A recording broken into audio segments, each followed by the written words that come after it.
Sa isang mundo kung saan ang mga vampira, demonyo, homunculus, at lahat ng iba pang mythical creatures, ay tinubis o pinagsamantalahan hanggang sa bingit ng pagkawasak, mayroong isang lugar na tinatawag na Isla ng Itugomi kung saan naitatag ang isang ligtas na kanlungan sa pagitan ng mga tao at lahat ng iba pang mythical creatures. Nagkaroon ng kapayapaan sa pagitan ng lahat ng lahi, ngunit hindi ito nagtagal, at dito nagsimula ang anime. Si Kojo Akatsuki ay dating isang normal na batang lalaki, ngunit ngayon ay naging isang vampira na nakuha ang kanyang pagnanasa sa dugo sa sandaling siya ay magkaroon ng sexual excitement. Medyo kakaiba na magkaroon ng sitwasyon na iyon ngunit ito ay kung ano ito. Si Kojo ay hindi lamang isang regular na vampira gayunpaman, siya ay sinasabing ika-4 na progenitor, isa sa 4 na immortal na vampirang namumuno sa mundo. Gayunpaman, tila wala siyang pakialam sa kanyang katayuan at hindi rin alam ng marami. Gusto lang ni Kojo na magkaroon ng simpleng buhay sa magulong mundong ito pero hindi magtatagal ay babaliktad na ang buong mundo niya. Pagkatapos kumain ng tanghalian kasama ang kanyang mga kaibigan, lumabas si Kojo sa sikat ng araw. Kumbaga, kahit ang sikat ng araw ay walang magawa sa kanya. Mabilis siyang naglakad nang mapansin na may sumusunod sa kanya. Sinubukan niyang pumasok sa mall at tumakas sa maraming tao ngunit hindi alintana ang taong sumusunod sa kanya. Ito ay isang batang babae, si Akina na tumatawag sa kanya ng ika-4 na progenitor. Ang kanyang cover ay nalantad ngunit may plano si Kojo, nagsimula siyang maglabas ng mga random na salitang Italyano na walang saysay, upang pumasa bilang isang Italyano, ngunit walang sinuman, kahit na kayo ay hindi maloloko ng kanyang Japanese accented na Italyano. Sa kabila nito, kahit papaano ay nagawa ng binata na makatakas sa mga hawak at pagsunod ni Akina. Sa labas, huminto lamang siya nang sinimulan ng dalawang nasa hustong gulang na lalaki na harassen si Akina habang sinusundan siya nito. Ang mga lalaki ay nagsimulang gumawa ng mga bagay na labis na nakakainis kay Akina nang walang pahintulot niya at ito ay maaaring humantong sa isang bagay lamang, isang malakas na suntok mula sa dalaga na nagpapalipad sa mga lalaki. Lumalabas, ang mga lalaki ay talagang mga vampira at nagsimula silang mag-flex ng kanilang sariling kapangyarihan ng demonyo sa pamamagitan ng pagtawag sa kanilang pamilyar para sa tulong sa gitna ng kalye. Malas para sa mga lalaking iyon, si Akina ay isang malakas na bumunot ng literal na magic spear mula sa kanyang likod at sinasalungat ang bawat galaw nila. Pinagmamasdan ni Kojo mula sa malayo ang mga galaw ni Akina, mula sa marahas tungo sa nakamamatay at tumalon upang iligtas ang dalawang lalaki mula sa pagpatay. Maya-maya ay umalis si Akina ngunit hindi niya sinasadyang nalaglag ang kanyang wallet, na kinuha ni Kojo, at nalaman na nag-aaral siya sa kanyang high school. Nang dalhin ni Kojo ang wallet sa kanyang paaralan upang ibalik ito, muli niyang nakita si Akina at sa pagkakataong ito ay mayroon silang maayos na pagkikita. Ipinakilala ng batang babae ang kanyang sarili, at sinabi sa kanya na siya ay isang sword shaman mula sa organisasyon ng Lion King, at ipinadala sa isla upang obserbahan siya at ang kanyang mga aktibidad. Nalilito si Kojo dahil isa lang siyang normal na bata ngunit tila ang kanyang kapangyarihan bilang isang progenitor ay kumalat sa buong mundo, na naging dahilan upang siya ay maging banta sa kapayapaan sa mundo. Tinanong niya siya kung bakit siya ang pinili ng huling ika-4 na progenitor, ang Clique Blood, bilang kanyang tagapagmana, ngunit tila walang maalala si Kojo, at sa tuwing sinusubukan niya ang kanyang ulo ay sumasakit na parang nakakabaliw. Ang buong paliwanag ay tila medyo misteryoso, ngunit hinahayaan ito ni Akina. Kaya, lumalabas na ang buong mundo ay nakatali sa kapayapaan sa pamamagitan ng kasunduan sa pagitan ng tatlong progenitor na sumang-ayon na mapanatili ang mapagkaibigang relasyon sa pagitan ng mga tao at ng iba pang mga lahi. Gayunpaman, ang pang-4 na progenitor ay hindi nakatali sa naturang batas at palaging isang bagay na nakakabahala para sa iba pang bahagi ng mundo. Kaya, ang mga pinuno sa organisasyon ng Lion King ay nagpadala kay Akina na may napakalakas na sandata upang patayin ang ika-4 na progenitor kung sa tingin niya ay banta ito. Pagkatapos i-enroll ang sarili sa paaralan ni Kojo bilang bagong transfer student, si Akina ay humakbang pa sa pamamagitan ng pagpunta sa apartment room, sa tabi mismo ng kay Kojo para mabantayan niya ito sa lahat ng oras. Ang literal na zero privacy na mayroon si Kojo kanina ay binawi na rin ngayon. Gayunpaman, hindi pa rin sigurado si Kojo tungkol sa organisasyong ito ng Lion King, sa palagay niya. Kaya pumunta siya upang suriin ang tungkol dito sa kanyang guro, si Natsuki, na isa sa ilang mga tao na nakakaalam ng kanyang sikreto. Si Natsuki, na halos hindi malaman bilang higit sa 12 years old ay tila 26 years old, o sa mas madaling salita ay isang loli, ay isang attack mage at napakahusay na guro. Sinabi niya sa kanya na ang organisasyon ng Lion King ay ang natural na kaaway ng ika-4 na progenitor, at nilikha upang sirain siya at magdala ng balanse, at binalaan niya si Kojo na lumayo sa sinuman kahit na malayong nauugnay dito. Gayunpaman, si Kojo bilang siya ay simple, nagpapatuloy na sa pamimili kasama si Akina. Nang gabing iyon habang papalabas siya para makalanghap ng sariwang hangin, lumabas si Akina sa kanyang silid. Lumabas siya sa kalagitnaan ng paliguan upang samahan siya dahil kailangan niyang obserbahan ang mga kilos nito sa lahat ng oras. Nang lumabas ang dalawa at nagsimulang maglaro sa isang vending machine, nahuli sila ni Netsuki ngunit bago pa makita ng guro ang kanilang mga mukha, ay nakatakas sila ng makagambala sa kanila ang pagsabog sa gitna ng lungsod. Nang makalayo ang dalawa, napansin nilang ang pagsabog ay sanhi ng isa sa mga pamilyar na vampira. Isa itong phoenix sa gitna ng bayan na nagdudulot ng kaguluhan. Sinabihan ni Yakina si Kojo na manatili sa likuran habang siya ay pupunta upang imbestigahan ang lugar. Doon ay umaasa siyang makikita ang phoenix at ang master nito, gayunpaman, nakakatakot siyang nanunood habang kinakain ng pamilyar na homunculus ang buong phoenix at sinisipsip ang kapangyarihan nito sa sarili nito. Mula sa mga anino, pinasok ni Rudolf Eustache, isang European exorcist, ang kanyang anime villain entrance at ipinakilala ang kanyang sarili at ang kanyang homunculus, si Astarte. Hindi na siya nagbigay ng karagdagang detalye, tulad ng gagawin ng isang kontrabida at sa halip ay lumaban sa shaman. Si Yakina ay nagsagawa ng kanyang defense spell at nakipagdigma mismo, kaya tumawag si Rudolf para sa tulong mula sa kanyang homunculus. Masyadong makapangyarihan si Astarte para mahawakan ni Yakina, at ito ay agad na maliwanag, na kahit na sa kanyang buong defense spell ay hindi niya makakaya ang pangalawang atake. Gayunpaman, nang dumating si Kojo upang iligtas siya, hindi siya duwag at nagpasya siyang sumali sa labanan. Kinilala ni Rudolf si Kojo bilang ika-4 na progenitor ngunit inutusan pa rin si Astarte na atakihin ang lalaki. Sa isang suntok ng kanyang napakalaking kamao, nagawa ni Astarte na sugatan si Kojo. Nagsimulang duguan ang bata pagkatapos ng unang atake sa kanya ngunit sa sandaling bumuhos ang dugo mula sa kanya, nagsimulang lumitaw ang isang kidlat mula sa loob ng kanyang katawan, at hindi nagtagal ay nagdilim ang lahat. Kinabukasan, nasa paaralan sina Kojo at Yakina. Tila, nagawa nilang iligtas ang kanilang mga sarili pagkatapos ng lahat, ngunit lumalabas na ang napakalaking kapangyarihan na inihayag ni Kojo kahapon ay naging dahilan upang mag-repair at ayusin ng gobyerno ang mahigit 50 milyong yen na damage. Halos 20,000 bahay ang nawalan ng kuryente at 10,000 sa mga bahay na ito ay wala pa ring kuryente. Alam ng lahat na hindi kayang kontrolin ni Kojo ang kanyang kapangyarihan, ngunit hindi nila alam kung gaano kawalang kakayahan ang bata. Pagkatapos ay isiniwalat ni Kojo na dahil hindi pa siya nakakain ng dugo ng isang normal na tao at namuhay bilang isang vampira, hindi niya nakokontrol ang kanyang kapangyarihan at nilayo niyang maging isang normal na tao hanggat kaya niya. Hindi pa tapos ang issue sa lalaking si Randolph, at higit pa rito, siya ang combat deacon ng Latharnegia, na isang hotshot na kilala sa paggambala ng kapayapaan sa mga tao at iba pang lahi. Isang serial vampire killer na ganoon siya, at ang pagpunta niya rito sa Itugami ay nangangahulugan ng gulo. Kaya't nagpa siya ang dalawa na puntahan ang kanyang pinagtataguan at harapin siya bago pa siya magdulot ng karagdagang issue. Upang masubaybayan ang mga kumpanyang pag-aari sa Japan ng Latharangia, ang sariling bansa ni Rudolph, humingi ng tulong si Kojo sa kanyang kaibigang si Asagi, na may crush din sa kanya. Siya ay isang programmer sa Itugami Management Corporation, isang tanggapan ng gobyerno ng isla, na nag-iingat ng data sa lahat ng bagay. Tinutulungan sila ni Asagi na mahanap ang isang pabrika na pag-aari ng Latharangia sa Japan. Ang pabrika ay talagang isang pabrika ng pagsasaliksik ng homunculus, gaano ito katakataka. Matagal nang sarado ang pabrika ngunit umiiral pa rin ang pabrika ng homunculus modification sa loob doon. Ang duo ay nakarating doon at nagsimulang magsaliksik sa lugar, ngunit nalaman lamang na mayroong hindi lamang isa, ngunit higit sa 100 homunculus na ginagawa ni Rudolph. Narito ang dahilan kung bakit naasar si Kojo. Tila, ang mga tao ay pinagsama sa mga familiar upang gumawa ng homunculus, at ang mga nilalang na ito ay halos hindi na makaligtas ng higit sa ilang buwan dahil hindi nila kayang mag-contain ng mga pamilyar ng mas matagal kaysa doon. Muli, lumapit si Rudolph mula sa anino nang walang pakialam sa mundo tungkol sa kanyang ginagawa. Sinabi ni Rudolph na pumunta siya sa isla para sa pagkakaroon ng ilang kayamanan na nakaabaon sa loob, at agad na inutusan si Astarte na salakayin sila ng buong lakas ng walang anumang karagdagang paliwanag. Sa pagkakataong ito muli, si Rudolph at Astarte ang nangunguna sa kabila ng pagtutulungan ni Yakina at Kojo, dahil mas maagang na-memorize ni Rudolph ang spell na ginamit ni Yakina. Isinama ng lalaki ang spell sa kanyang homunculus na ginagawa itong hindi magagapi.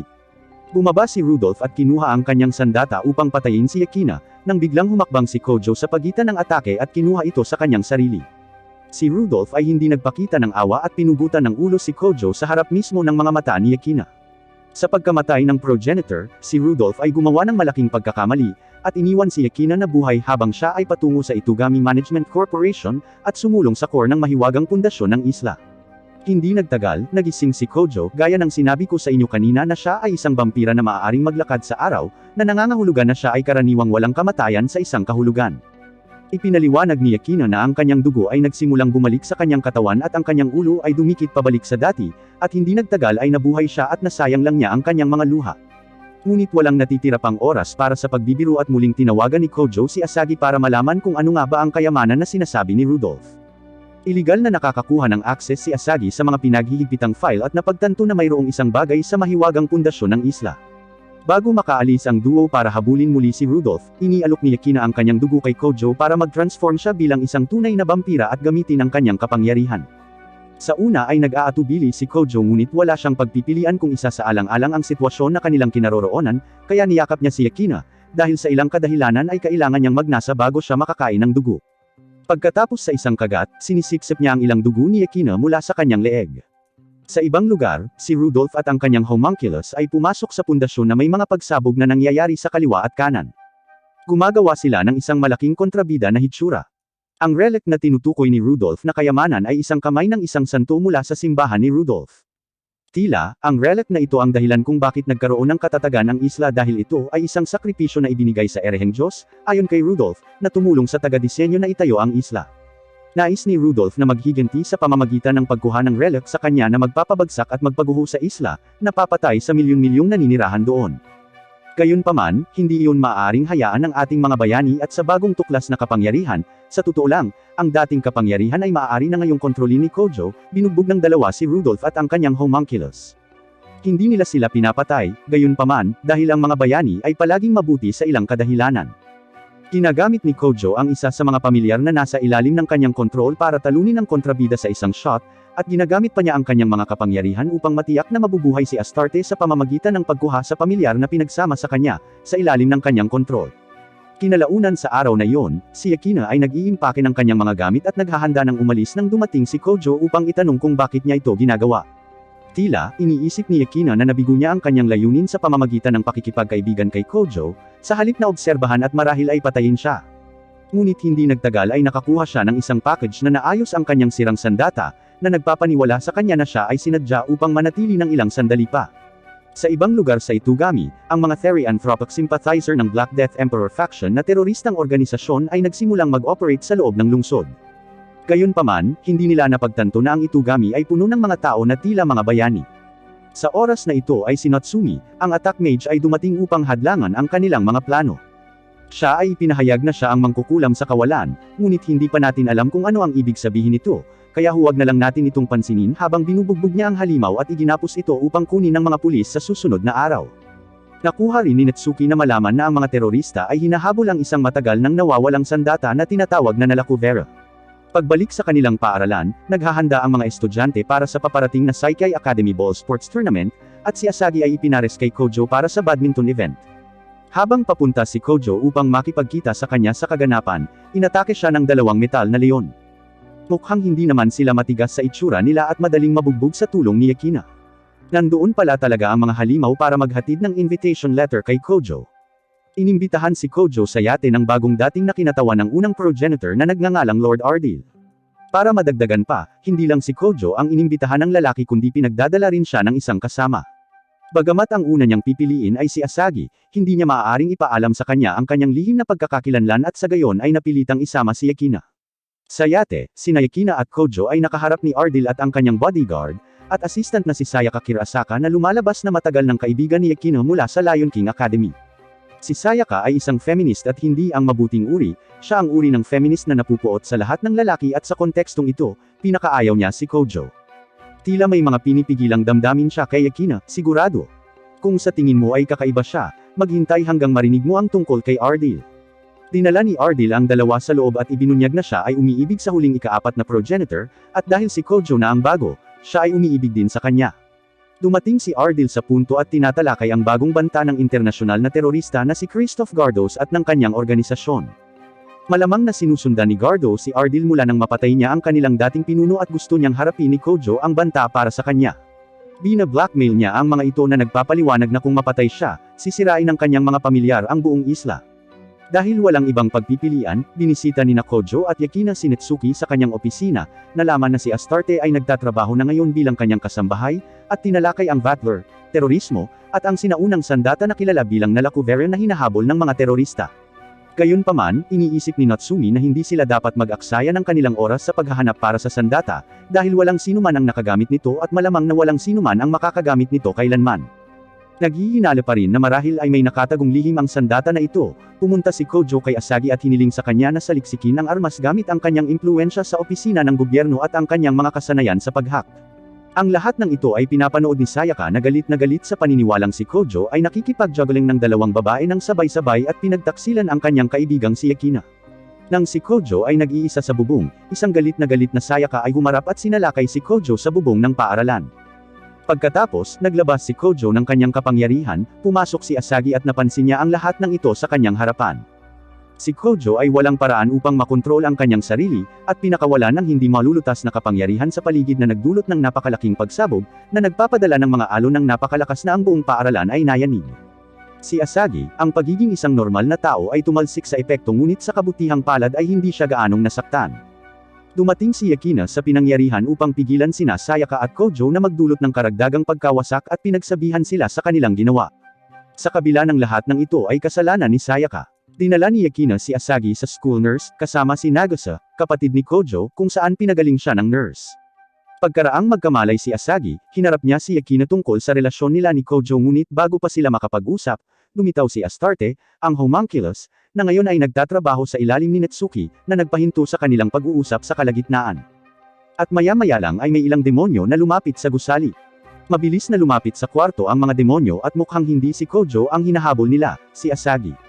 Nang palibutan ng mga demonyo ang lugar ay mabilis silang bumuo ng bilog na humahawak sa mga batang babae mula sa pagtakas. Mula sa bilog, lumapit ang kilalang si Christoph Gardos, ang terorista na ipinapatapos ni Ardil kina Yakina at Kojo nang e-blackmail sila nito. Nandito si Gardos para kidnapin si Asagi dahil siya ang may kakayahan na mag-decipher ng sandata ng Nalakuvera. Tiyak na maraming eksperto ngunit si Gardos ay isang kontrabida sa anime at alam niya na ang mga high school ay may kapangyarihan ng plot armor. Pagkatapos ay binaril ni Gardos si Astarte bago siya magkaroon ng anumang issue at kinidnap ang tatlong babae. Si Metoke, isang druid at kaibigan ni Kojo, na isa ring lihim na tagasunod ng ika-4 na progenitor. Mabilis siyang sumugod upang iligtas ang mga babae, ngunit nang ilabas niya ang kanyang pangunahing kapangyarihan upang subukan at habulin ang mga terorista, biglang lumitaw si Ardil at pinipigilan siyang gumawa ng anuman. Gaya ng inaasahan, si Ardil ay isang kahinahinala na lalaki, na nag-e-enjoy sa kaguluhan at gustong magdagdag ng pampalasa sa anime. Pagkatapos ay itinapon ng tatlong babae sa isang nakahiwalay na silid kung saan muli silang nilapitan ni Gardos. Tila, nalutas ni Asagi ang isang napakahirap na palaisipan sa programming sa loob ng ilang araw na nagpapataas ng interes ng organisasyon ni Gardos. Inihayag ni Gardos na gusto niyang patayin ang unang progenitor, at posible lamang yun kung alam niya kung paano gamitin ang Nalakuvera. Kailangan niya siya, o gusto niya talagang lutisin niya ang palaisipan kung paano gamitin ang sandata. Nag-aatubili si Asagi na gawin ang gawain dahil alam niyang ang pagkamatay ng sinuman sa tatlong progenitor ay magpapadala sa mundo sa digmaan at kaguluhan. Ngunit lumalabas na ang palaisipan na nalutas niya kanina ay kalahati na ng solusyon upang maisaaktibo ang sandata at kung wala ang buong solusyon, maaaring mag-malfunction ang sandata at masira ang buong isla. Lumalabas na tinulungan din ni Ardil si Gardos at ang kanyang mga tauhan ngunit ang kanyang motibasyon ay upang makakuha lamang ng kaunting libangan mula rito.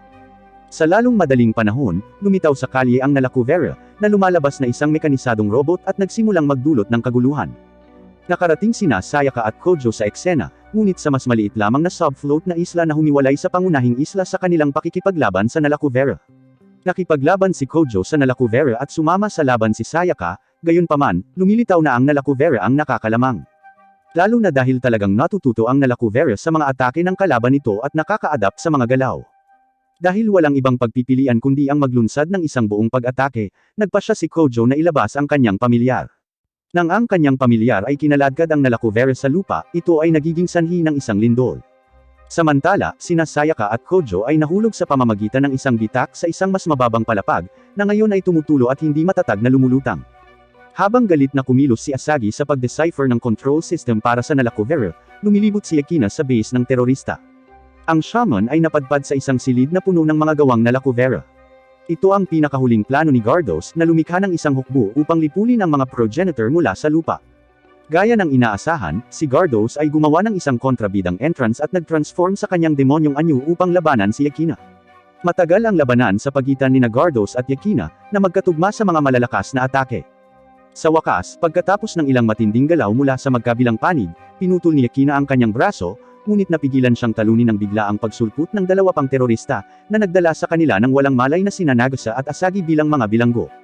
Sa ilalim ng lupa, sina Sayaka at Kojo ay nakulong, at tumagal ng ilang oras upang malaman na halos imposible para sa kanila na makabalik at malamang na sila ay malunod. Sa panahon ng kanilang pakikibaka, naayos ng dalawa ang kanilang mga hindi pagkakaunawaan, at sa wakas, si Sayaka ay nakipag-ayos kay Kojo. Matapos ayusin ang kanilang mga pagkakaiba, inaalok ni Sayaka ang kanyang dugo kay Kojo, at sa tulong nito, nagawa niyang i-unlock ang isa pang pamilyar sa ilalim ng kanyang kontrol. Gamit ang bagong kapangyarihang ito, nagtagumpay sina Kojo at Sayaka na makarating sa lupa at muling pumasok sa labanan. Kinuha ni Gardos ang master na Lacuvera at pinamunuan ang iba pang mga manufactured sa labanan. Sa una, ang gang ng Nalacuveras sa una ay tila nagtagumpay sa mga tripulante at tila imposible silang talunin. Pagkatapos ng lahat, ang Nalacuvera ang sandata ng mga Diyos. Gayunpaman, inihayag ni Asagi na pagkatapos ng pag-decode ng Nalacuvera na kanyang idinagdag, isang bahagyang code sa system na maaaring magamit upang talunin ang armas. Nabug niya ang Nalacuvera system gamit ang virus, at sinamantala ni Yakina ang lahat ng ito. Tumalon siya sa sandata at inihagis ang audio file na magpapagana sa virus. Sa lalong madaling panahon, ang Nalacuvera ay nagsimulang hindi gumana at bumagsak na nagiging alikabok. Ngayong nagkaroon muli ng kaunting normal, hinikayat ni Asagi si Kojo sa art room ng paaralan upang mapalapit sa kanya ng walang ibang babae sa malapit. Tinanong niya siya kung maaari niya itong ipinta, at nang nag-aalangan itong isuot ang costume na hiniling niya sa kanya, naghuhubad siya sa tabi niya para mas maging secure siya. Tama, iyon ang perpektong paraan upang kumbonsihin ang isang tao. Matapos ang buong pagsubok sa larawan at sining, hiniling ni Asagi si Kojo na lumabas at makipag-date siya para sa darating na katapusan ng linggo. Mula sa malayo ay pinagmamasdan sila ni Yakina, mukhang nagseselos. Habang tinatalakay ni Kojo ang pagsisiwalat ng kanyang lihim na pagkakakilanlan kay Asagi, bagamat nasa literal lang silang labanan kanina, nasaksihan nila si Nagase na tumanggap ng liham mula sa isang kaklase. Lumalabas na sikat ang kapatid ni Kojo sa paaralan, hindi katulad niya na isang social outcast. Mamayang gabi ay tinawagan siya ni Sayaka, na ngayon ay mukhang mas palakaibigan kay Kojo, at ipinaalam sa kanya na pupunta siya sa isla ngayong weekend bilang isang VIP bodyguard. Tiyak na gusto niyang makita siya sa buong misyon ngunit si Kojo, mapanlin lang pero mangmang, ay napagpasyahan na maaaring busy siya at hindi siya mapupuntahan o si Yakina. Medyo stressed si Kojo sa school na mas sikat ang kapatid niya, at kaliwat kanan nakakakuha ng love letters, kaya inistok niya ang kapatid niya sa school kasama si Yakina at ipinakilala sa kaklase niya, ang silver-haired na si Kanon Kanase. Sa kabila ng kanyang medyo kahangahangang hitsura, ang batang babae ay may magandang ugali. Nangongolekta siya ng mga ligaw na pusa sa ilang kalapit na mga guho ng simbahan. Sa ibang lugar, pinag-uusapan ni Netsuki at Metoki ang nagpapagaling na biktima mula sa isang kamakailang labanan sa himpapawid.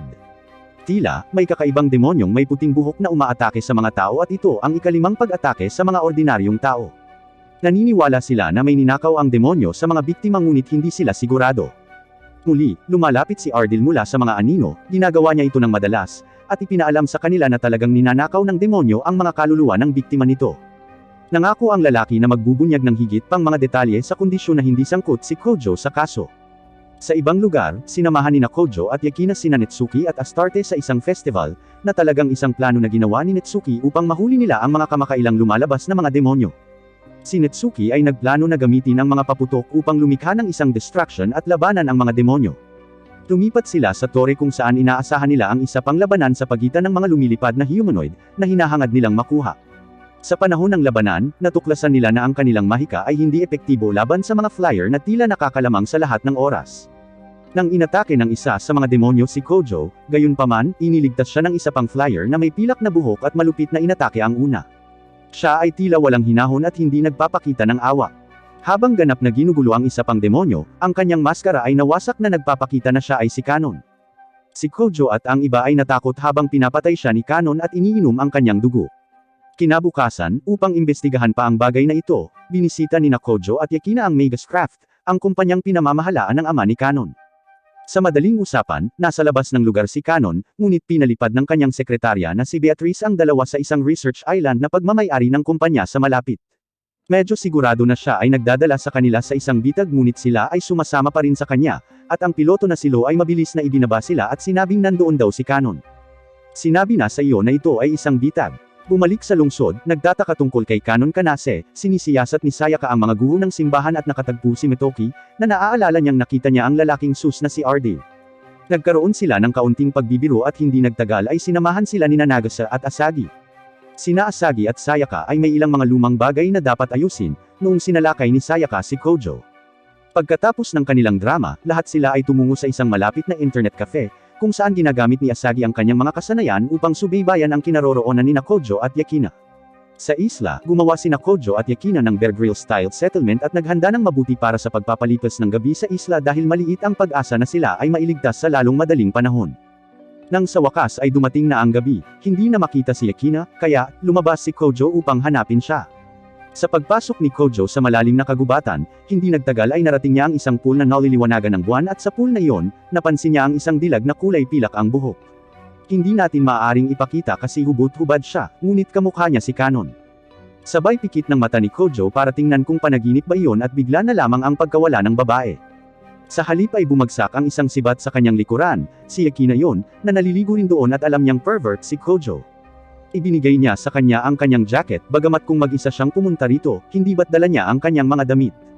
Habang naghahanap ang dalawa sa clone ni Kanon na nakita ni Kojo kanina, isang hovercraft ang papalapit sa isla at mga dalampasigan. Isang squad ng mga robot na sundalo ang bumaba at agad na sinalakay sina Kojo at Yakina. Ang bapor ay ipinadala ng Magus Craft, ang ama ni Kanon ay tila may kinalaman sa lahat ng ito. Ang dalawa ay nagtagumpay upang labanan ang ilan sa mga robot, ngunit sa lalong madaling panahon napapalibutan sila. Pagkatapos, biglang naligtas ang ating mga bayani nang sila ay iligtas nila Folia Rehavane, ang babaeng nakita ni Kojo na naliligo. Matapos tapusin nila Folia ang karamihan sa mga robot, sinisira ni Kojo ang mga natitirang sundalo at ang kanilang landing craft. Inihayag nila Folia na ang Magnus Craft ay hinahabol ang maharlikang dugo sa kanya para sa ilang kadahilanan at malamang na pumunta dito upang kunin siya.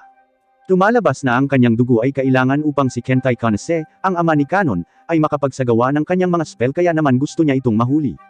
Sa lalong madaling panahon ay isa pang hovercraft ang papalapit, na nagwawagayway ng bandila ng kapayapaan, at binati sila ng adoptive father ni Kanon na si Kensai Kanase, na sinamahan ni Beatrice at Lo.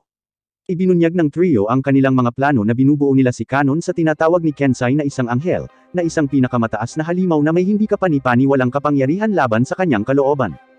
Para maging anghel, kinailangan niyang ubusin ang iba pang humanoid na halimaw kaya naman kanina ay naglalaban sila na parang mga baliw sa langit.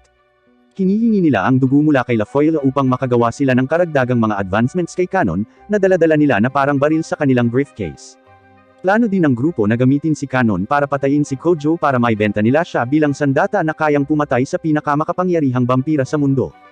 Di nagtagal, nagkaroon ng laban sa pagitan ng grupo, at nang si Kojo at ang kanyang mga kasama ay nagtagumpay, pinalaya ng mga kontrabida si Kanon. Agad siyang naglabas ng malakas na beam na tila pumatay kay Kojo sa isang atake.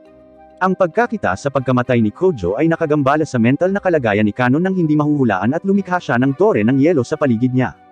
Sa ibang lugar na hindi kalayuan sa isla, sinalakay at kinokontrol ni Sayaka ang isang Magus Craft pagkatapos patayin ang lahat ng mga sundalong robot na nagbabantay sa barko, at sinamahan ito ni Netsuki na naghahanap kay LaFoyle. Nagpa siya ang dalawa na magtungo sa isla upang iligtas ang kanilang mga kaibigan. Nabaluktot na parang bola, nagdalamhati si Kanon tungkol sa kanyang ginawa, habang nakakulong sa yelo sa tuktok ng sarili niyang barrier. Gamit ang parehong tore ng yelo, gumawa si Yakina ng isang mahiwagang silungan para sa kanyang sarili, kay LaFoyle, at isang walang buhay na si Kojo. Upang buhayin muli si Kojo, gumawa si LaFoyle ng isang plano at naghuhubad ito, sa kabila ng malamig na pag-iisip mo. Naniniwala siya na ang pagpukaw kay Kojo ay maaaring mahikayat ang kanyang mga vampira na paghihimok at maibalik siya. Si Yakina na tila hindi nahahayaan ang sinumang babae na malapit sa ika-4 na progenitor ay naghubad ng kanyang sarili at hinalikan si Kojo, hanggang sa biglang nabuhay ang vampira at sinimulang siksipan siya ng dugo. Sa lalong madaling panahon sa tulong ng dugo, ang isang pamilyar na loob ni Kojo ay gumaling sa mga sugat na natamo niya sa huling labanan at ibinalik si Kojo sa kamalayan. Na-inspired ng pangyayari na ito, at marahil ay gustong magdagdag ng higit pang mga komplikasyon sa buhay ni Kojo, ibinigay nila Folia ang sarili kay Kojo at hinahayaan siyang pakainin din siya. Sa wakas ay nakuha nito ang kontrol ni Kojo sa ikatlong pamilyar. Hindi ako sigurado kung paano ito gumagana hanggang ngayon ngunit may bagong kapangyarihan si Kojo ngayon. Gamit ang kapangyarihang ito, hinarap niya ang matiyagang naghihintay na si Kensai. Sa una, sinubukan ni Kojo at ng kanyang grupo na gamitin ang Naruto Talk no Jutsu para makipagkasundo kay Kensai para mapunta siya sa magandang panig, ngunit wala itong silbi at sa lalong madaling panahon ay sumiklab ang labanan. Lumalabas na naklo ni Beatrice ang mga anghel ng walang pag-aproba ni Kensai at pinakawalan ang mga ito sa progenitor at sa kanyang grupo para lamang ganap na bugbugin. Pagkatapos, sa bagong pamilyar na kaka-unlock lang ni Kojo ay nagawa niyang ihiwalay si Kanon mula sa espiritual na enerhiya ng anghel, at iniligtas siya mula sa pagiging isang walang isip na demonyo. Nang matapos ang labanan, dumating sina Sayaka at Netsuki sa pinangyarihan upang iligtas ang kanilang mga kaibigan mula sa isla. Nagpasya si Sayaka na tulungan sila Folion na bumalik sa kanyang sariling bansa, ngayong wala na ang banta sa kanya, at lalo na ang kanyang dugo, habang ang iba ay bumalik sa isla ng Itugami sa kanilang normal na buhay. Nakalipas ang ilang linggo at malapit na ang Halloween weekend. Habang naglalakbay sina Yakina at Kojo sa isang siksikan na tren na tinatalakay ang kanilang nalalapit na bakasyon, si Kojo ay napagkamalan ng kanyang mga guro na sina Sasaki at Netsuki, na naniniwalang siya ay isang molester. Gayunpaman, inalis siya ni Netsuki sa mga paratang matapos mapagtanto na siya iyon at hinayaan silang umalis. Sa ibang lugar, dalawang mangkukulam ang lumitaw sa daungan ng isla, at sinimulang salakayin ng mga puwersang nagtatanggol gamit ang ilang mga spell, at napagtanto na kahit bumalik dito makalipas ang 10 taon, napakalakas pa rin nila para sa seguridad na hawakan sila. Kinikilala ng mga sundalo ang dalawang babae bilang mga mangkukulam ng Ashdown, na mga miyembro ng organisasyong kriminal na kilala bilang Library. Bumalik sa lungsod, si Kojo ay nakakagulat na binisita ng kanyang kaibigan sa pagkabata na si Yum, na bumisita sa kanya halos pagkatapos ng 4 na taon. Ang tomboyish na babae ay nagdagdag ng kaunting pagbabago sa love triangle na palihim na nangyayari sa pagitan nina Asagi, Kojo, at Yakina. Dahil binisita siya ni Yuma pagkaraan ng mahabang panahon, si Kojo ay gumugugol ng maraming oras sa kanya at dinala siya kasama ng kanyang mga kaibigan sa isang tore para sa pamamasyal. Habang tinatamasa nila ang tanawin, nakatanggap si Kojo ng tawag mula kay Sayaka, na nagpapaliwanag kung paano nangyayari ang ilang kakaibang bagay sa buong isla. Para sa ilang kadahilanan, ang lahat ng mga pinto ay nagdadala sa mga tao mula sa kanilang nais na lugar patungo sa isa pa sa isang iglap. Sina Sayaka at Lafoyle na nagplanong pumunta sa paliparan ay dinala sa kabilang bahagi ng isla matapos pumasok sa isang pinto sa paliparan. Napagtanto ang panganib na nakapaligid sa isla at gustong protektahan, sina Nagasa at Yum mula sa lahat ng kaguluhang ito, nagpasya si Kojo na huwag makisali sa isyu at manatili sa bahay kasama ang kanyang kaibigan at kapatid na babae. Kinagabihan, nang mag-isa sina Yum at Kojo, nagsimulang umarte si Yum na parang crush niya si Kojo at sinabi pa sa kanya na siya ang perpekto para sa kanya. Pagkatapos ay sinamantala niya ang pagkakataon na binibigyan siya ng halik. Habang hinahalikan niya siya, nagsimulang lumabo ang mga mata ni Kojo at nakatulog siya. Pagkalipas ng ilang sandali, nang magising si Kojo, nalaman niyang nasa katawan talaga siya ni Yum at hindi na makita ang sarili niyang katawan. Mabilis na walang ibang mapupuntahan, pumunta siya sa tabi ng apartment ni Yakina para kumbansihin siya sa nangyari sa kanya. Siya ay iniimbitahan sa silid kung saan ang lahat ng iba pang mga batang babae ay medyo mahinahon, at walang pakialam sa kanilang suot, na naniniwalang siya ay isang babae. Sa ibang lugar, ang mga komunikasyon at transportasyon ng isla ay magulo at tinitingnan ni Asagi ang sitwasyon upang malaman na walang cyber attack na nangyayari sa ngayon. Nakipag-ugnayan siya sa kasamahan niyang si Tank Driver, para maunawaan kung ano ang eksaktong nangyayari sa isla. Habang tinatalakay ng dalawa ang iba't ibang posibilidad, ang Mogwai, ang AI na nilikha ni Asagi, ay nag-uugnay sa kasalukuyang spatial na anomalya sa isang nakaraang krisis na kilala bilang ang Dark Oath Grimoire Incident, na ginawa ng library isang dekada na ang nakalipas. Bumalik sa apartment ni Yakina na hindi makayanan ang mga kahalayan ng mga babae, ibinalita ni Kojo ang kanyang tunay na pagkakakilanlan. Pagkatapos ay pinaupo siya ng mga batang babae at nagsimulang magtanong sa kanya ng ilang mga katanungan upang kumpirmahin ang kanyang pagkakakilanlan. Matapos kumpirmahin ang kanyang pagkakakilanlan, tinanong nila siya kung ano ang eksaktong nangyari at ibinunyag niya ang lahat ng mga detalye mula kanina kasama ang halik na nakakainis sa kalahati ng populasyon ng kababaihan doon. Napagpasyahan ni Yakina na si Yum ang may kasalanan sa lahat ng nangyari at naniniwala siya na ang lahat ng ito ay isang plano na ginawa ni Yum. Gayunman, sinabi ni Kojo na hindi maaalis ng mga vampira ang kanilang walang hanggang sumpa, na nangangahulugan na ang kanilang mga katawan ay hindi maaaring ipagpalit kaya hindi maaaring makuha ni Yum ang kanyang katawan, ngunit naisip ni Yakina na marahil ang space distortion ay kung paano ninakaw ang kanyang katawan. Isa lang ang ibig sabihin nito, si Yum ay isang mangkukulam, katulad at kasing lakas ni Netsuki, na maaaring gumamit ng magic ng space distortion. Ang Ashdown Witches ay nagtatago gamit ang grimoire sa tuktok ng Keystone Gate Tower, hanggang sa maantala ni Ardil. Habang sinusubukan ng mga mangkukulam na salakayin si Ardil at yumuko sa kanila, dumating si Yum sa katawan ni Kojo at pinigilan sila. Ipinakilala niya ang sarili sa isang nalilitong si Ardil bilang anak ng Witch of Notoria. Iminungkahi niya ang isang deal kay Ardil upang palayain ang kanyang nakakulong na ina, na itinago sa mahiwagang bilangguan na may mataas na seguridad sa isla. Ipinaliwanag niya na ninakaw niya ang katawan ni Kojo upang magamit niya ang kapangyarihan nito at palayain ang kanyang ina, at humiling na huwag itong makisali sa kanyang plano sa anumang paraan, ni sa laban o laban dito. Para sa lahat ng ito, nagpapakawala din siya ng hindi mabilang na malalakas na halimaw at demonyo na maaari niyang labanan at gawing mas masaya ang kanyang buhay tulad ng dati niyang gusto. Sa ibang lugar, pinamamahalaan ni Kojo at Yakina na hanapin ang mga mangkukulam sa tore at mabilis na tumungo sa pinangyarihan, ngunit ang anomalya sa transportasyon ay ginagawa upang hindi sila makapasok sa lugar, at sa halip ay dinadala sa isang silid ng pagpapalit ng mga babae sa lahat ng oras. Sa kabutihang palad, nalutas ni Asagi ang karamihan sa mga isyu sa pag-navigate sa isla at mabilis na bumuo ng isang satellite-based navigation system app ng telepono, na ipinadala kay Kojo na nagbibigay daan sa kanila ni Yakina na maglakbay sa tore upang harapin ang mga mangkukulam. Nang marating ni Kojo at Yakina ang tuktok ng tore ay napansin nilang dumidilim ang kalangitan, at ang buong lugar ay napuno ng madilim na tentacles ng ilang kakaibang halimaw. Nandoon pa rin si Ardil at Caswall na ipinaliwanag ang planong itinakda ni Yum na makamit. Gamit ang katawan ni Kojo, aalisin niya ang barrier sa kulungan at pakakawalan ang lahat ng makapangyarihang halimaw pati na rin ang kanyang ina. Matapos ipaliwanag ang balak, si Ardil ay naglahong parang duwag habang binibihag ng iba pang mga mangkukulam sina Kojo at Yakina. Sa lalong madaling panahon, sina Sayaka at Lafoyle ay nakarating sa lugar, at iniligtas ang dalawa mula sa mga kamay ng mga mangkukulam. Habang ang grupo ay kasangkot sa labanan, ginagamit ni Yum ang grimoire na libro upang dalhin ang interdimensional na bilangguan sa regular na eroplano ng tao. Sa sandaling lumitaw ang bilangguan, nawala si Yum sa eksena at nagtungo sa bilangguan, kaya, upang pigilan siya, hinabol siya ni Kojo at Yakina habang sina Sayaka at Lafoyle ay nananatiling bumalik upang harapin ang mga mangkukulam.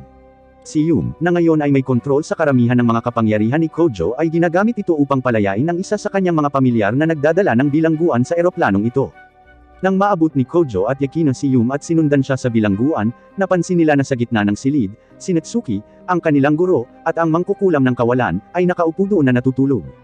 Ibinunyag ni Yum na ang pagpatay lamang kay Netsuki ay magiging sanhi ng pagkasira ng barrier, at hahayaan ang mga bilanggo ng bilangguan na makatakas. Hindi nagtagal ay naganap ang labanan sa pagitan ni Yakina at Yum, na nagtatapos sa paglalagay ni Yakina ng kanyang sibat sa spiritual guardian ni Yum at tinamaan din siya. Pagkatapos, nasira ang sumpa at sina Kojo at Yum ay bumalik sa kanilang sariling mga katawan, at si Netsuki ay nagising din. Tulad ng lahat ng kwento ng anime, si Yum na medyo kontrabida ilang segundo na ang nakalipas ay nagsisisi sa kanyang mga ginawa at kaya hinayaan na lang nila siya. Ang kanyang mga kaibigan, ang mga mangkukulam, gayunpaman, ay dinala sa kustodiya, at tama nga, pagkatapos nilang magdulot ng labis na pinsala sa buong lungsod. Sa sandaling iyon, mula sa kung saan, kinuha ng spiritual guardian ni Yum ang espada nito at hiniwa mismo si Yum pati na rin si Netsuki na agad na bumagsak sa sahig. Sa labas ng prison, lumitaw si Ardil at Asar na hindi gumana ang mga plano, nagpasya siyang gumamit ng sarili niyang kapangyarihan para sirain ang barrier sa bilangguan, nang biglang, si Nagasa, kapatid ni Kojo na mukhang sinapian ng ika-12 pamilyar, ay lumitaw ng kung saan at pinabagsak siya. Binigyan niya si Ardil ng formal na babala na layuan si Kojo at umalis. Bumalik sa bilangguan, tila natupad ang hiling ni Yum nang hindi niya ito gustong mangyari, dahil ang kanyang ina ay lumilitaw mula sa kaibuturan ng bilangguan. Ang babae ay mukhang napakabata pa para maging ina ni Yum, ngunit ipinaliwanag niya na ipinanganak niya si Yum mula sa isang kakaibang proseso ng lab na parang isang clone ngunit hindi eksaktong pareho. Sa madaling salita, ang dalawang babae ay talagang iisang tao, na ang Witch of Nor-Okia ang orihinal, at si Yum ang kanyang kopya. Dahil siya ang orihinal, ang mangkukulam ay nagpapatuloy na tanggalin ang spiritual guardian ni Yum mula sa kanya sa harap mismo ng iba. Hawak ang isa pang grimoire, ipinaliwanag niya kina Kojo at Yakina kung paano niya isinumpa si Netsuki, na bahagyang nagbukas ng bilangguan. Ninakaw niya ang mga alaala ng Witch of the Void at lahat ng karanasan niya, na ginawang inutil siya hanggat totoo ang sumpa. Ginawa siyang Witch of the Void at kung sino man ang umatake sa kanya, ay madidamage rin ang barrier ng kulungan. Nang hamina ang barrier, 6 sa pinakamapanganib na kriminal ang nakatakas sa kulungan at ang kailangan lang nilang gawin ay patayin si Netsuki, na tila nawala sa isang lugar.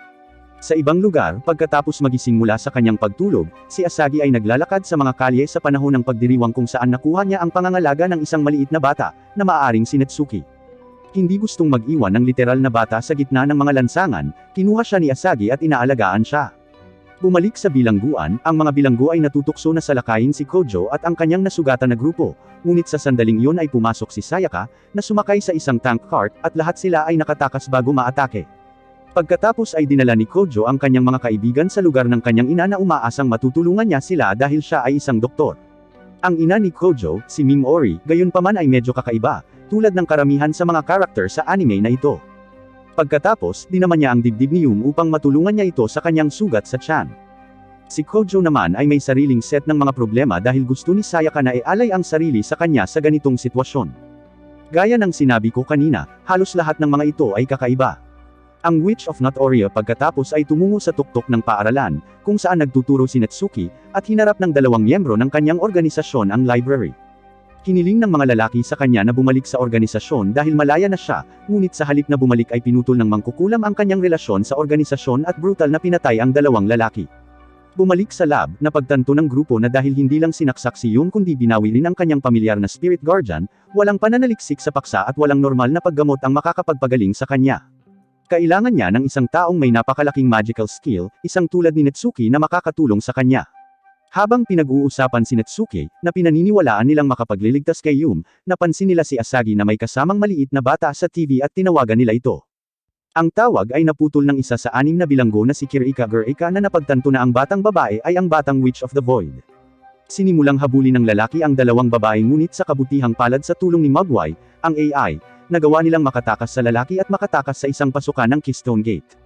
Sinundan din ng payat na convict ang dalawa doon ngunit dito, ang Isla at si Astarte ay dumating upang iligtas ang dalaga at nahuli ang lalaki, at dinala siya pabalik sa selda ng bilangguan kung saan siya kabilang. Ang kanilang mga problema ay hindi pa natatapos, dahil ang isa pang convict na tinatawag na Gigliola Girardi ay lumitaw at kinuha ang mind control ng Island Guard Detachment, pinabagsak si Astarte, at binyantaan si Asagi at ang bata. Gayunpaman, sa pagkakataong ito, lumitaw si Ardil at nakikipaglaban sa kanya para sa lubos na pangangailangan ng kasiyahan. Palagi siyang nasisiyahan sa isang mahusay na labanan at labis na nasisiyahan na magagamit niya ang kanyang pangunahing pamilyar laban sa kanya. Gayunpaman, mabilis na natapos ang labanan, at humantong sa malupit na pagdurusa ni Gigliola bago siya ibalik sa kanyang selda. Medyo huli na dumating si Kojo sa eksena, ngunit natutuwa siyang okay ang kanyang mga kaibigan. Pagkatapos ay nag-aalok si Ardil ng deal, babantayan niya ang batang Natsuki sa kanyang bangka basta't darating din doon si Kojo. Hindi pa rin tapos ang lalaki sa kanyang mga galawan, ngunit ito ay isang magandang plano at sinang-ayunan ito ni Kojo. Sakay ng yate ni Ardil, ang mga pangyayari ay nag-uudyok kay Kojo na pumasok sa mga marangyang paliguan, kung saan siya ay nilapitan ng isang toneladang kababaihan na hindi makapaghintay na magkaroon ng oras kasama siya. Lahat sila ay natakot ni Asagi at Natsuki gayunpaman at ang dalawa ay naligo kasama si Kojo sa halip. Tila isang casual na bagay iyon sa Japan. Hindi ko alam. Nang gabing iyon sa kanilang silid ay patuloy na nagtatalo ang dalawa. Ang natutulog na bata ay biglang tumayo sa kama at kinilala ang kanyang sarili bilang Natsukyun, na inihayag na si Natsuki ay mahiwagang ibabalik ang kanyang sarili sa loob ng 2 oras. Gayunpaman, dahil ang katawan ay hindi aktwal na kay Natsuki, ang buong sitwasyon ay hindi magandang ideya at malamang napapatayin siya, at ang pagsira lamang sa grimoire ng Witch of Notoria ang makapagpapanumbalak sa kanya ng buo. Sa labas, nilapitan ni Ardil sina Sayaka at Yakina, na kararating lang sa kanila matapos ipaalam ni Kojo ang kanyang lokasyon, nang biglang pinutol ng bilanggo na si Brood Dumblegraph ang kanilang casual anime chatting moment. Ang lalaki ay napatunayang napakalakas na kalaban, napapantayan ang bawat isa sa mga atake ni Ardil sa kanyang sarili, ngunit hindi nagtagal, nakontento na si Ardil, at nagawa niyang matalo at ipakulong ang convict pagkatapos ng mahaba at mahirap na labanan. Ang isa pang prisoner na si Shutora D ay lumilitaw, ngunit katulad lamang na muling nakulong ni Sayaka sa pagkakataong ito. Bumalik sa rooftop ng paaralan, ang Witch of Notoria ay gumawa ng napakalaking spell at nang kumpleto na ang kanyang paghahanda, lumitaw si Aya at inangkin ang isla ng Itugami at gamit ang Dark Oath Grimoire, ay nagdeklara ng pagtatapos sa anumang supernatural na kapangyarihan maliban sa kanya. Tumitaw siya sa harap ni Kojo at ng kanyang grupo at mga saksi, habang ang lahat ng kanilang mahika ay naubos at sila ay naging mga normal na tao na lamang sa ilang kadahilanan. Gayunpaman, pinatunayan ni Yakina ang exception, ngunit nang siya ay umatake, siya ay nag-teleport sa isang holo na kulungan. Pagkatapos, nagpapatuloy ang kwento sa The Witch of the Notoria, kina Aya, at Yakina na makikita sa isang mundo ng panaginip. Ipinakita ni Aya kay Yakina ang mga alaala ni Natsuki mula 10 taon na ang nakararaan. Samantala, si Sayaka ang nag-aalaga kay Kojo. Walang gumagana kaya iniaalok ni Sayaka ang kanyang dugo, ang kanyang period blood para maging eksakto. Dumating din si Yung doon, ganap na nasugatan ngunit nagpapagaling mula noon. Si Yakina ay patuloy na nananaginip tungkol sa isang magandang slice of life anime kasama sina Sayaka at Kojo. Mukhang maayos ang lahat, ngunit napagtanto ni Yakina na nasa panaginip siya at tinapos niya ang Genjutsu. Nagising siya sa kanyang kulungan. Samantala, ibinibigay din ni Yung ang kanyang dugo kay Kojo. Pagkatapos, kinagat siya ni Kojo at kinuha ang kanyang dugo. Pagkatapos, ipinipilit niya ang sarili kay Sayaka at kinuha rin ang dugo nito. Sa kabila ng pagpilit, pinahihintulutan ni Sayaka na mangyari ito. Sa sandaling mabawi ni Kojo ang kanyang kapangyarihan, inilabas niya ang kanyang pang-4 na pamilyar. Nababalot ng ambon ang buong isla. Samantala, si Aya ay nagsimulang magsalita tungkol sa kanyang pagnanais na patunayan na ang mga mangkukulam ay talagang inosente. Dahil doon, mas marami siyang masasaktan. Hiniling niya kay Yakina na samahan siya sa kanyang marangal na layunin. Biglang pinakawala ni Kojo ang kanyang pangatlong pamilyar at inatake si Aya. Pagkatapos ay pinalaya niya si Yakina mula sa kanyang kulungan. Kaya, muling pinakawalan ni Aya ang pinakamasamang kriminal gamit ang kapangyarihan niya.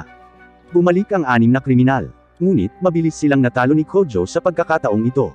Nabasag din ni Yakina ang mahiwagang barrier ni Aya, ngunit si Aya ay nagsummon ng ilang tentacles at nahuli si Yakina. Sa kabutihang palad, nailigtas ni Yakina ang sarili. Inilabas ni Aya ang kanyang grimoire upang makalamang. Ngunit, hinihintay ito ni Natsuki. Ginagamit niya ang kanyang magic para kunin ang libro kay Aya. Sa paggawa nito, nakukuha niya ang kanyang nawawalang oras at kapangyarihan. Malapit nang matalo si Aya. Ngunit, pinapakain niya ang kanyang kaluluwa sa isang demonyo at bilang isang resulta, siya mismo ay naging isang demonyo. Kaya, lahat sila ay nagtutulungan at sa wakas ay natalo nila siya. Samantala, ang convict na si Mega ay nagnakaw ng isang prototype na anti-demon lance tulad ng kay Yakina. Sa paghahanap ng isang artifact na kilala bilang Wiseman's Blood na nasa kustodiya ni Kensai Kanase, inatake ng alchemist na si Ko Amasuka ang kanyang pasilidad at binisita siya. Walang balak si Kensai na tulungan siya kaya naglaban sila. Ang grupo ay pupunta sa isang training camp na malayo sa isla. Para doon, namimili sila sa mall. Kasama rin nila sa paglalakbay si Kojo upang maging kanilang personal shopping bag carrier. Bigla siyang inatake ni Ko.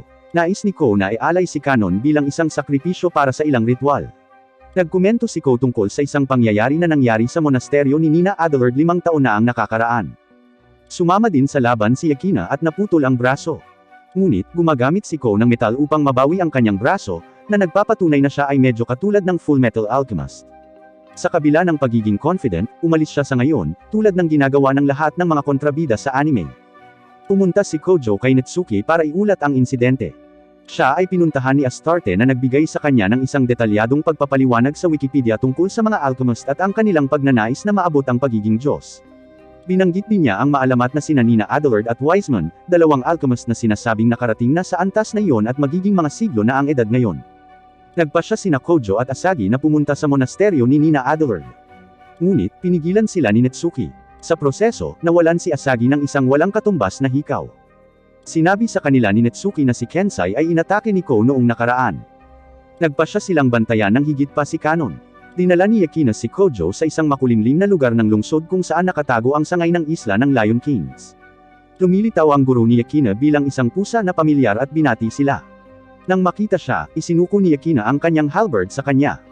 Samantala, si Ko ay nagsasagawa ng isang ritual sa demolished na kapilya gamit ang dugo ni Wiseman upang palabasin ang kanyang dating tagapagturo na si Nina. Sa labas ng monasteryo, hinanap ni Asagi ang kanyang nawawalang hikaw. Tinawagan niya si Kojo para tulungan siya.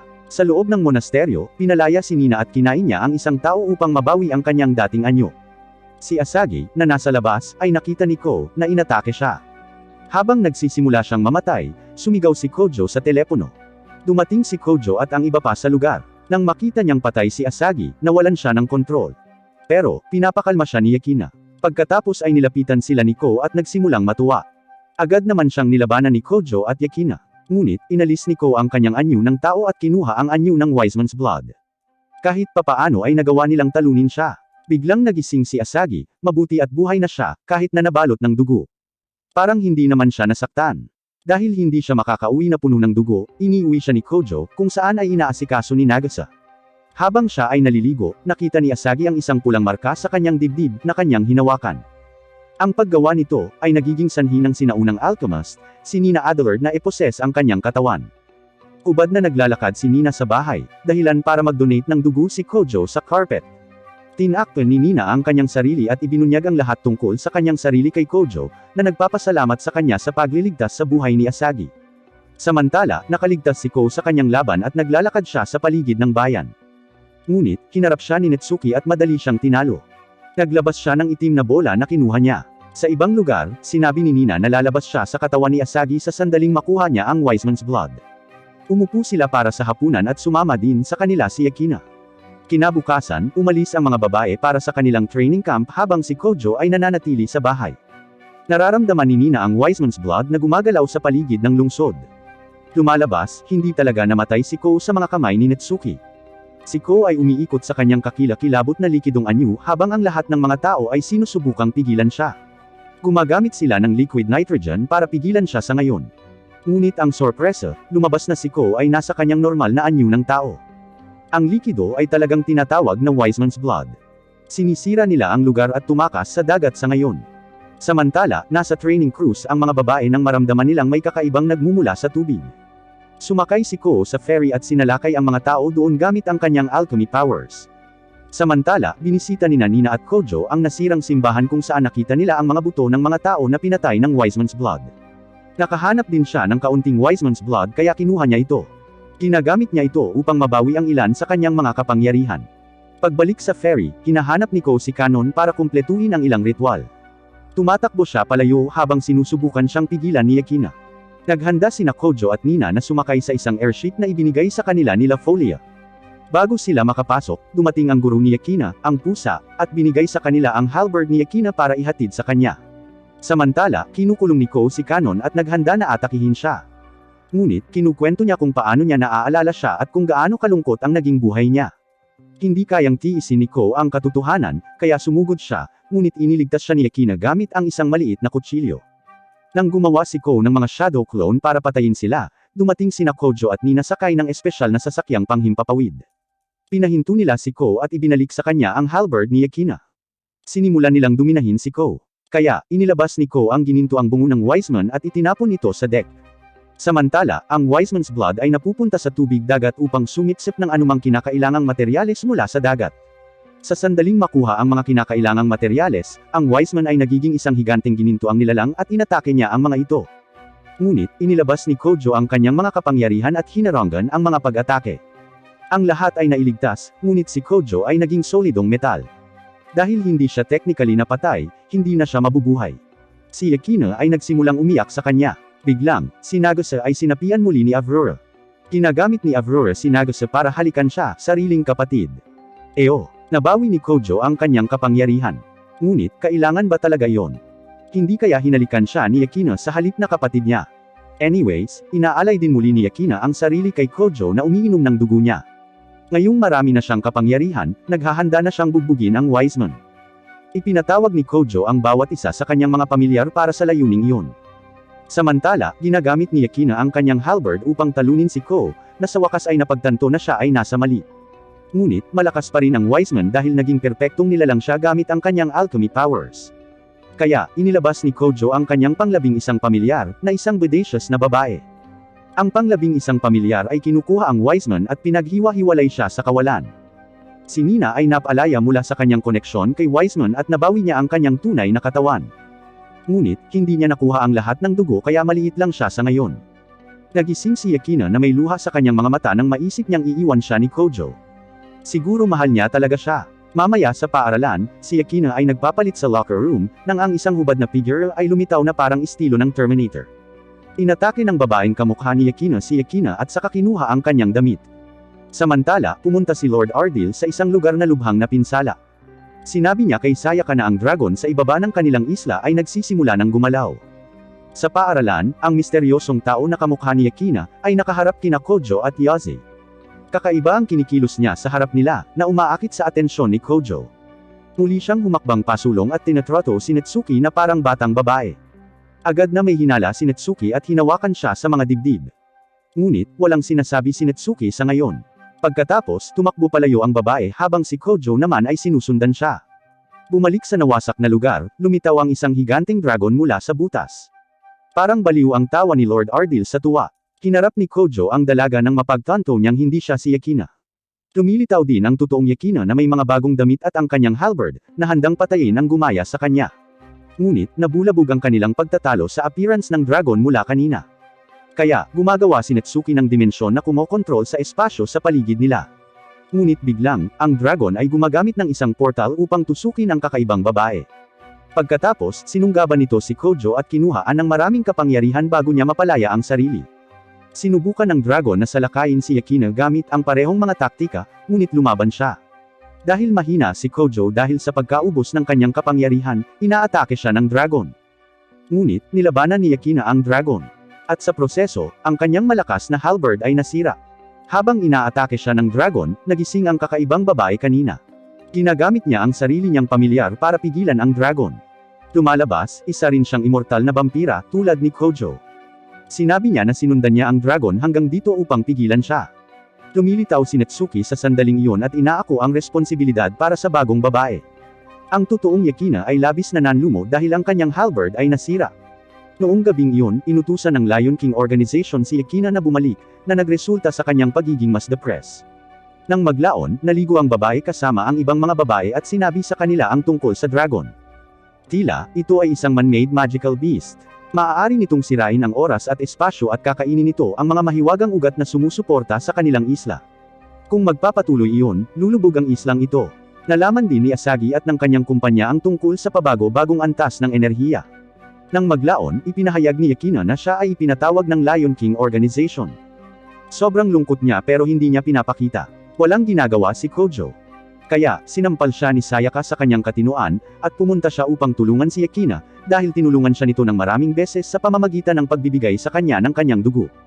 Sa daan, nakita niya ang dragon, kumakain ng mahika ng isla at nangingibabaw din sa sistema ng depensa.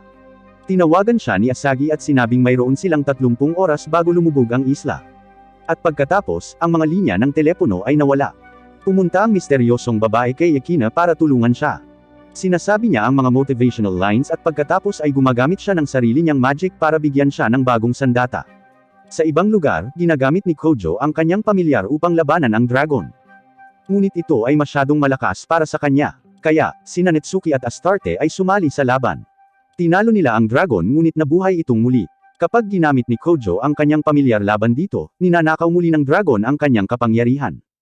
Kaya, dumating si Lord Ardil at naghahanda ng todo laban sa dragon. Ngunit, sinabi niya na ang isla ay mawawasak kung sila ay lalaban ng todo. Kaya, pinipigilan siya ni Yakina sa ngayon. Lumalabas, nilikha ng Lion King Organization ang bagong halberd na ito para kay Yakina na tumagal ng 20 taon upang magawa. Pinatigil niya sandali ang dragon. Pagkatapos, inalok niya ang kanyang leeg kay Kojo. Tumalon siya na parang gutom na tao sa isang buffet. At sa gayon, nakakakuha siya ng power-up. Pagkatapos, pinagsanib ni Kojo, Yakina, at ang batang babae ang kanilang mga puwersa upang talunin ang dragon ng napakalakas kaya huminto ito sa pagkain ng mahika ng isla. Ang isla ay nailigtas. Nang naka-recover na sila, sinabi ni Sayaka kay Yakina na hindi siya pinababalik ng tuluyan. Ito ay para lamang sa isang regular na medikal na pagsusuri at si Sayaka ay nakakuha din ng katulad na utos. Ngayong patay na ang dragon, umalis ang dalaga.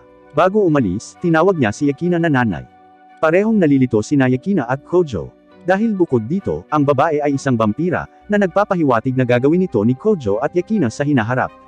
Sa malayong hinaharap 20 taon mula ngayon, bumalik ang batang babae sa yugto ng panahon kung saan siya nagmula. Pumunta siya upang tingnan ang isla na ngayon ay lumaki pa at naging isang imperyo na tinatawag na Empire of the Dawn. At dahil dito, natapos na ang anime. Kung nagustuhan mo ang anime, huwag kalimutang mag-iwan ng like para matulungan ang channel. Salamat sa panunood.